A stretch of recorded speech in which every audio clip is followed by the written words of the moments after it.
Hi, this is Jeff the Zombie from Join Ops Monthly, the unofficial Call of Duty Universe podcast with another commentary. This time I'm talking about Domination on Arkaden. Now, Domination is one of my favorite game types in any first-person shooter, whether it's called Conquest or Territories or Domination or whatever. Whenever you have control points that you have to capture, that's when you're really playing a first-person shooter to its fullest because you're actually simulating war. You're trying to take territory. Now, you notice I jump up into this walkway here. This walkway is a perfect way to cover both the A and B flags on this map. Now, when these maps are designed, generally speaking, they're supposed to be balanced so that, the space, the distance, the paths, the routes between each flag are equal. So you can control A and B or C and B, but not A and C. A and C are always further away from one another, and A and B are always close, and C and B are always close. This is so that it's really not possible for you to control A and C. You really should be controlling A and B or C and B. In this map, though, the route between A and B is far superior to the route between A and C. Like, this is so easy to cover. Now look, I'm just getting kills here on A, and then I can run back and quickly check B and make sure B is secure, and you'll see there I am checking it out. Basically, with territories, what you want to do is control the A and B flag or the C and B flag, whichever are the two easiest to control. In this case, on Arkaden, I'd say definitely A and B.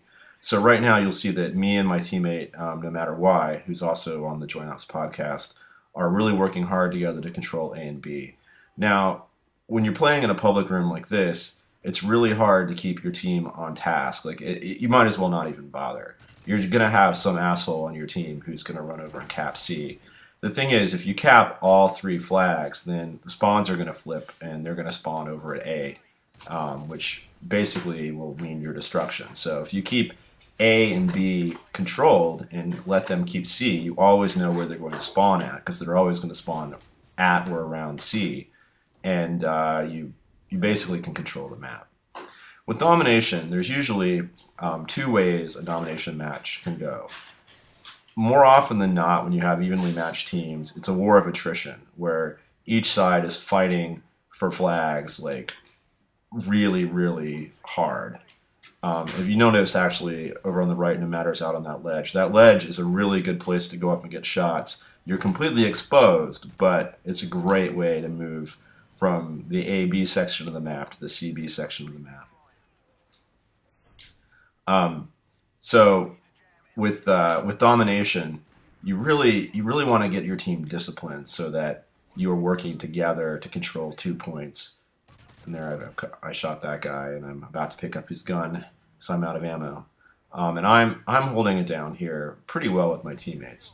But one thing to note about Domination is it's not about your kill to death ratio. It's always fun and it's always great in any game mode to maintain a high kill to death ratio. But in Domination, it's more about controlling the flags. You want to control the flags, and if you have to die to control the flags, then you should give up your life to do it.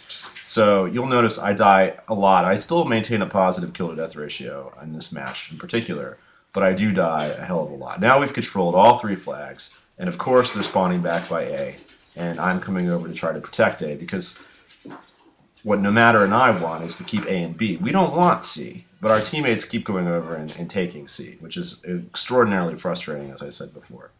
So I'm moving back. They're trying to take B. I'm getting a lot of assists. The whole point of this is I'm not in it for kills in a Domination match.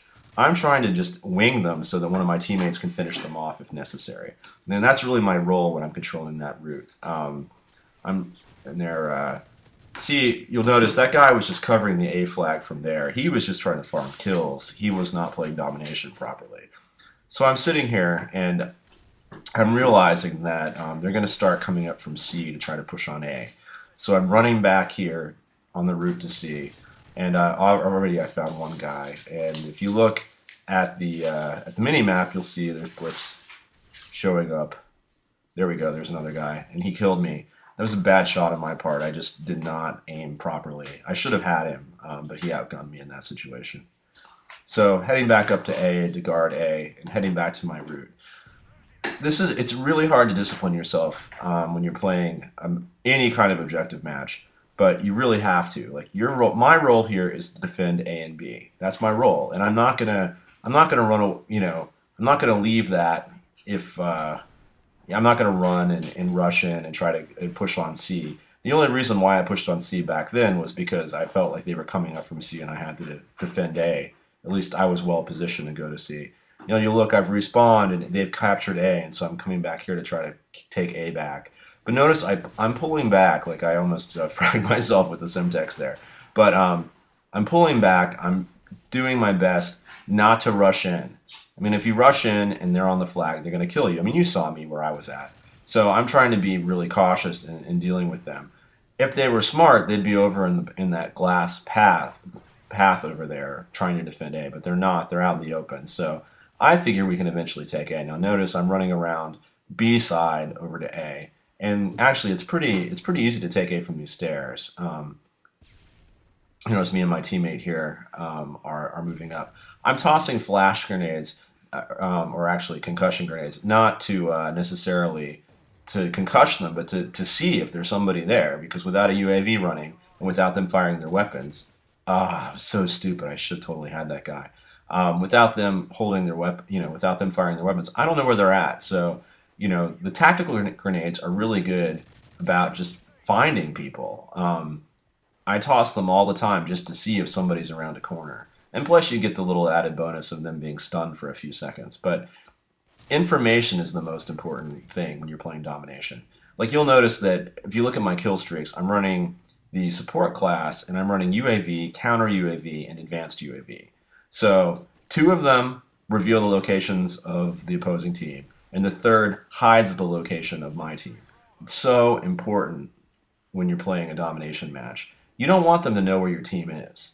So counter UAV is really critical, but you want to know where they are. So the UAV perks are really critical. Like the kill streaks, the airstrikes, the stealth bomber, etc.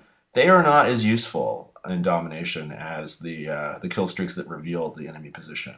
So I run with those kill streaks mostly anyway, but when I'm running Domination, I absolutely have to run with them. Now, they have a UAV up, and I'm going to take the time here to try to find it, because like I said, I don't want them to see my team.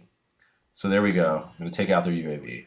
I don't have a counter UAV, so that's the only way I can do it. And they're down. My teammates aren't doing it. And there I get an easy kill. One of them's trying to run up to the glass path, and I easily took him down. So I just checked the scoreboard to see how I was doing. And now I'm going to push back on A to defend A, because I know they're going to come at A at some point. And I got a great kill there. I'm actually going to get another good kill too. Look at that. Through the crates. Excellent. And a headshot.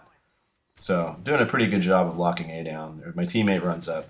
And, as much as I hate seeing my teammates die, when they run up like that and rush the flag, it's good for me, because it means the bad guys aren't shooting at me. I have a chance at shooting at them. Even if I lose a teammate, I still get to protect the flag, and that's the key. So I'm running back to B now, because I can see on the advanced UAV that there was a guy near B, and it looks like he was to the right of B. Again, there go my teammates running in to die. There goes one dead, and the other one's about to run in, and he's dead too. So see, that just shows you, rush in like Rambo, and you're gonna die. So I got a UAV up, so now I know their location. I just went down, but I did wing him, which is important. And notice I just got an assist because one of my teammates finished him off, and that's the key. It's not that I got the kill; it's that he was denied the flag. That's the most important thing. So I wouldn't exactly call this match a steamroll, but in Domination, it's either a war of attrition or a steamroll, and this is about as close to as a steamroll as 2 evenly matched teams can get. You notice we've held A and B most of the time, and that's pretty much no matter and I holding A and B. The rest of the team are just doing crazy things, and the spawns have flipped a couple times, but we've done well. And look at this. This is a perfect placement of a sentry gun right here. I mean, he's covering this choke point, he's covering the flag. There's no way they're going to cap this flag at this point. And actually, we're almost at 200.